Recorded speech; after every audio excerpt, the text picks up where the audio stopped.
爱上你是我情非得已，爱上你是我情非得已。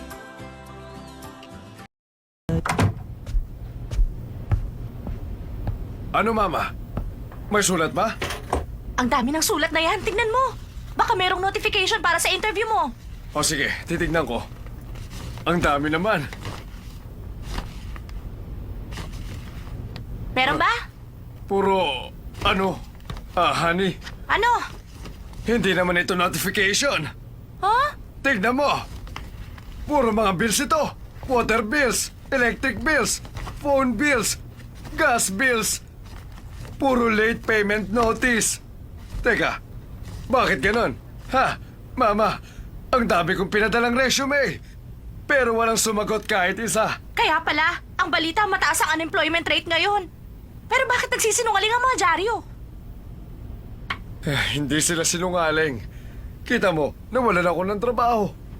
Hindi na tayo kumakain ng 3 beses. At anong lagi natin kinakain? Carrots! Puro gulay! Wala namang matinong pagkain. Pero sabi nila, suswertehin ka kapag vegetarian ka. Pero bakit hindi tayo sineswerte? Sana makita ko ulit yung manghuhula. Alam mo ba, magaling yun. Nagkakatotoo ang mga sinasabi niya. Malay mo, baka swertehin tayo. Anong sinabi sa'yo? Sabi niya, hindi raw nakasalalay sa asawa ko ang pagyamang ko. Oo? Kundi sa isang bata. Sa isang bata? Oo! Teka, bakit hindi ko naisip yan? Anong ibig niya sabihin? Sa isang bata? Sa isang bata? Alam ko na, honey. Ang ibig niya sabihin, dapat tayo magkaanak ulit. Ha? Alam mo, hindi ko akalain pagkatapos ng matagal na panahon. Makakapagsiping ulit tayo. Tamang-tama, mamaya pa uuwi si Shanchay. Tayo lang ang narito sa bahay. Teka, honey, bakit ka naguhubad? Hindi ba sabi ng manghuhula, kailangan natin Hindi, magkaanak mali ulit ka. para swertehin? Ibotonis mo nga yung damit mo. Tignan mo to. Nakasulat dito. Ano ba yan? Kailangan ng isang babysitter sa lugar na ito. Dapat mapagmahal at mapagpasensya. 8 oras ang trabaho sa isang araw. At $1,000 ang sweldo. Pwede na rin itong pagtsagaan, honey. Bakit mo sinasabi sa akin? Ngayon alam ko na ang ibig sabihin ng manghuhula. Nakasalalay sa bata ang swerte mo. Ang ibig sabihin, mag-aalaga ka ng bata. Teka lang, Mas mababayaran na rin natin mga bills natin. Sigurado ka ba? Baka naman merong trabaho dyan na bagay sa'yo. Mason, latero, construction worker. Walang Maghanap bagay ka. sa akin, kaya ikaw na lang magtrabaho, honey. Oh, hawakan mo yan, ha? Ayan, kailangan bayaran natin mga bills na yan. Kundi madedemanda tayo. Marami kami nabenta kanina sa bake shop, kaya lang nakakapagod.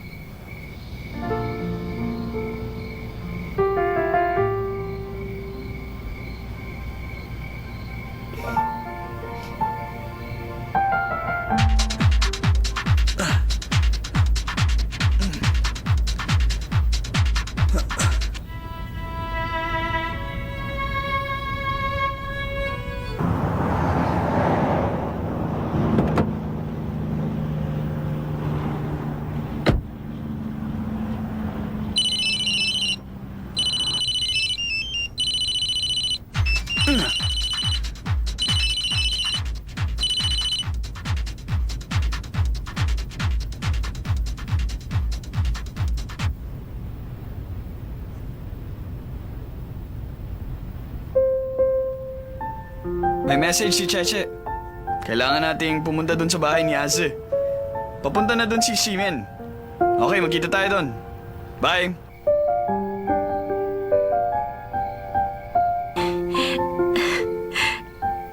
Akala ko nasa New York ka. Oo nga. Pero bumalik ako kagad. Kala ko 2 taong ka doon. 2 araw pa lang, hindi ba? Dahil mahal ko ang Taiwan. Mahal mo ang Taiwan? May bala ka bang kumandidatong presidente? Teka, paano mo nalamang dito kami lumipat? Nagtanong pa ako. Marami ka nga palang secret agents. Anong problema? Pagdating ko ng New York, sumakay agad ako pabalik. Halos 30 hours ang biyahe. Kaya meron pa akong jet lag. Masama ang pakiramdam mo. Masakit ang ulo ko. Siguro masyado ako napagod dahil napakahaba ng biyahe. Parang hindi ko na yata kayang tumayo. hindi sasakit ang ulo niya. 30 hours ang biyahe. Halos wala pa siyang pahinga. Basta gusto niya, ginagawa niya talaga. Wala ka namang kwenta. Halika na nga. Anong walang kwenta? 30 oras ako nagbiyahe. Subukan mo kaya yun. Nasisiraan ka na kasi. Bakit ba bumalik ka kagad? At ako pa ngayon ang siraulo. Master Daomingso, natutuwa ako makita ka.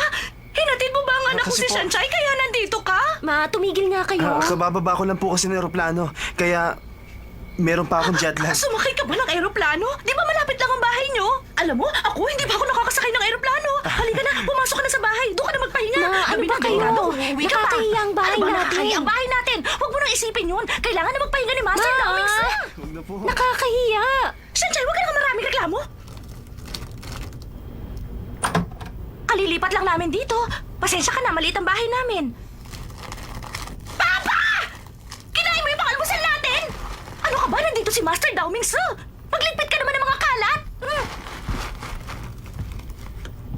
Napakalit naman ng bahay Huwag niyo. ka nga mareklamo. Ikaw na nga makikitulog. Ang dami mo pang Pasensya ka na sa kanya, Master Daomingso. Huwag ka mag-alala. Aayusin ko ng mabuti ang higaan mo para makapagpahinga ka. Magkatabi kami matutulog. Master Daomingso, humiga ka na para makapagpahinga ka. Sige na, huwag ka nang mahiya. Alam namin na pagod ka.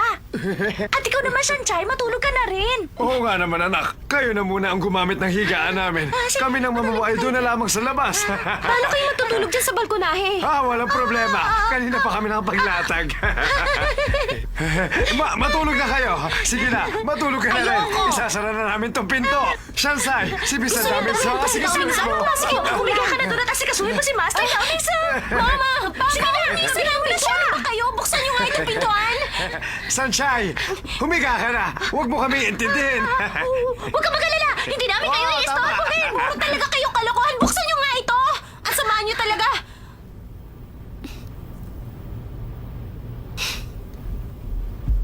Matulog ka mag-isa dyan!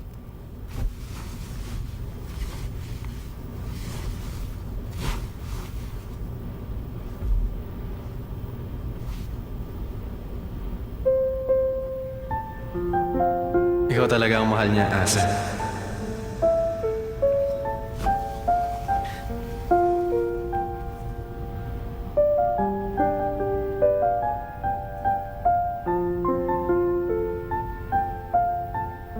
Ano? Bakit? Nung umalis ba ako, anong naramdaman mo? Ano sabi mo? Natuwa ka ba? O medyo nalungkot ka?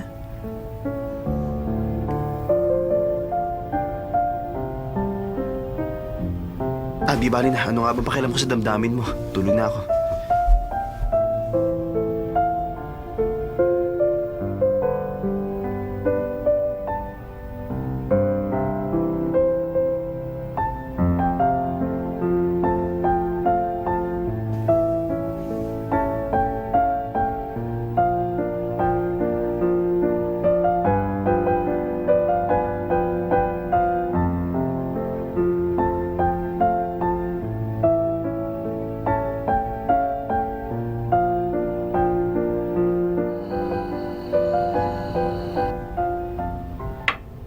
Hi.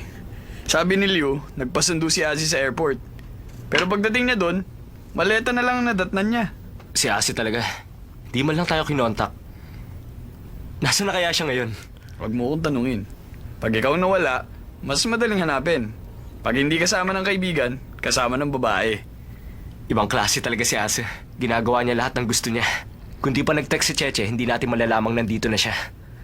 Bakit kaya hindi siya umuwi dito sa bahay? Lay, tingin mo. Palagay ko, pinuntahan niya yung pinaka-importanting tao sa buhay niya. Pinaka-importanting tao sa kanya. Obvious ba?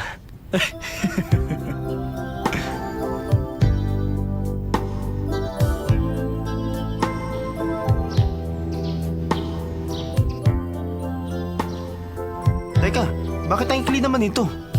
Maikli, di suotin mo na lang yung damit mo. 2 araw ko nasuot yung damit na yon, napakabaho na. Ayokong suotin yon. Ikaw na nga itong pinahiram, nagre-reklamo ka pa. Pinahiram mo nga ako, ang ikili naman. Isipin mo na lang cycling shorts yan. Pero bagay naman sa akin, di ba? Ang kapal talaga ng mukha mo. Bakit? Akala mo gwapo ka? Hubarin mo na nga lang yan at isuot mo yung damit mo. Huwag kang mayabang dyan, mas matalino ba ako sa'yo? Meron akong common size. Sense, no? Common sense pala. Sinadya ako magkamali. Kahit kasing liit ang sesame at green peas, pinag-aawayan nila. Ang sesame at green peas, mahirap paghiwalayin. Pareho yung ginigisa. Anong ibig mo sabihin? Isa lang naman ang ibig ko sabihin. Ang pag-aaway, senyalis yun ng pagmamahal. Kaya pag nag-aaway, ang ibig sabihin, nagmamahalan sila. Totoo ba yan? Siyempre. Teka, honey, kung ganun, mahal na mahal mo ako. Napakaraming taon na natin kasal. Inaaway mo ko tuwing kakain. Inaaway mo ko tuwing merienda. Ganun mo ba talaga ako kamahal, ha? Lagi mo ko tinatalakan. Hindi ko naman gusto talakan ka. Pero napipilitan akong gawin niya sa'yo. Dahil puro Oo. palpak ang ginagawa mo sa buhay mo. Kaya naman hanggang ngayon, hindi pa tayo maasenso. Tumigil ka na. Shut up! Bilisan mo na nga. Mahuhuli na tayo sa klase. Ano naman kung mahuli tayo?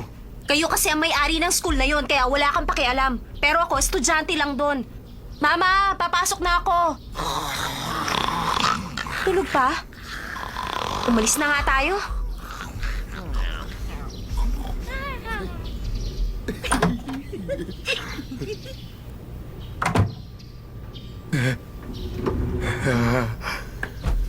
Honey, bilis. Labas na.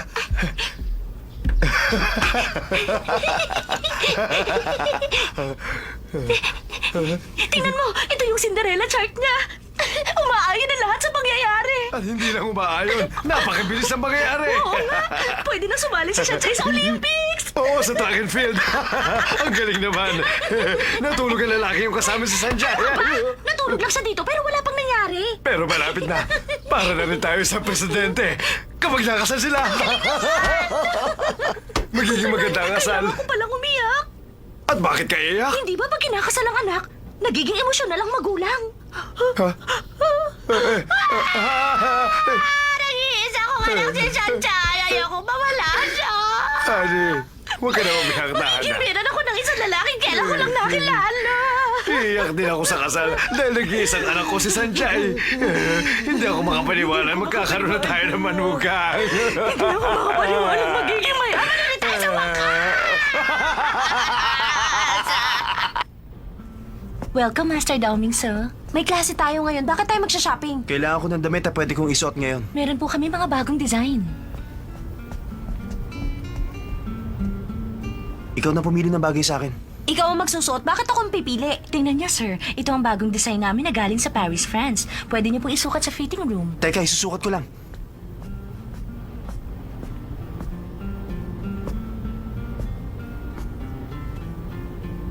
Mukhang mahal ang mga damit dito.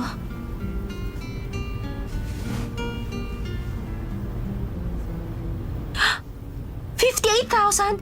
58,000 t-shirt lang? 2 buwan na namin pangkain yun ah. Sobra naman yan. Gagastos siya ng ganong kalaki? Para sa t-shirt lang? Bagay na bagay sa inyo. Casual lang ang dating. Ano, bagay ba? Ba't ganun? Lahat yata ng damit bagay sa kanya. Nakakainis. Hindi bagay sa'yo ang damit na yan. Ganun ba?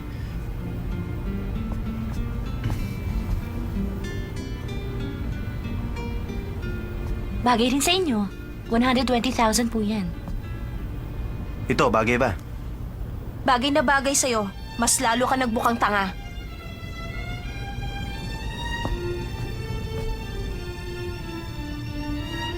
Ito, bagay ba? 160,000 po yan.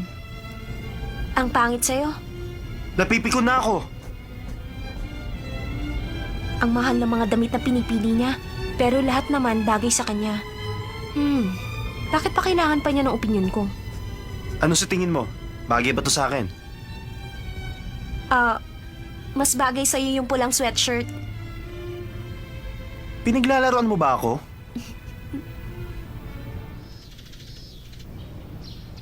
Sinabi ko na sa inyo, hindi siya magtatagal doon. Pero hindi ko akalain ganun kabilis. Siguro miss na miss niya tayo. Kaya pati buhok niya nagbago. Kasi naman, naisip ko na baka pag nagtagal ako doon, ma-burn kayo. Kaya bumalik na ako. Baka mabore ibig mo sabihin. Dapat nagtagal ka pa ng ilang araw doon para lumawak ang English vocabulary mo. Siya nga pala, saan ka natulog kagabi? Hinintay ka namin sa bahay niyo ah. Kagabi ka pa pala dumating. Bakit di ka umuwi? Anong ginagawa mo rito? Sanchay, ba't kasama mo siya? Hoy, Payatot! Makinig ka sa akin. Para sabihin ko sa'yo, doon ako natulog sa bahay ni Sanchay. Doon ka natulog? Pumayag lang ako dahil sabi niya may jet lag siya at hindi niya raw kaya umuwi At alam niyo ba, tululaway siya habang natutulog. Sanchay, nagsisinungaling siya! Hindi totoo yan, di ba? Totoo doon siya natulog sa amin. Hindi totoo yan! Niloloko mo lang ako! Sandali, magpapaliwanag ako. Hindi yung pwede mangyari! Shige, huminahon ka nga. Sinabi ko na sa'yo may jet lag lang siya. Si Mama may gusto mo. Paano ko ba sasabihin? Baka palamukan na Kahit na nila. pina-expel kita sa school at tinanggal kita sa F4, tinulungan mo pa rin ako kaya lang medyo late na. Huminahon ka nga. Late ko sinabi sa'yo para mahirapan ka. Ganon. Gumaganti ka. Wala nang problema. Pati na ulit kayo. Buo na ulit ang F4. May klase pa tayo. Halika na. Sanchay, mauna na kami. Kaya Tot, wala ka ng pag-asa dyan kay Sanchay. Huwag ka na umiyak. Halika na, may pasok pa tayo. Halika na.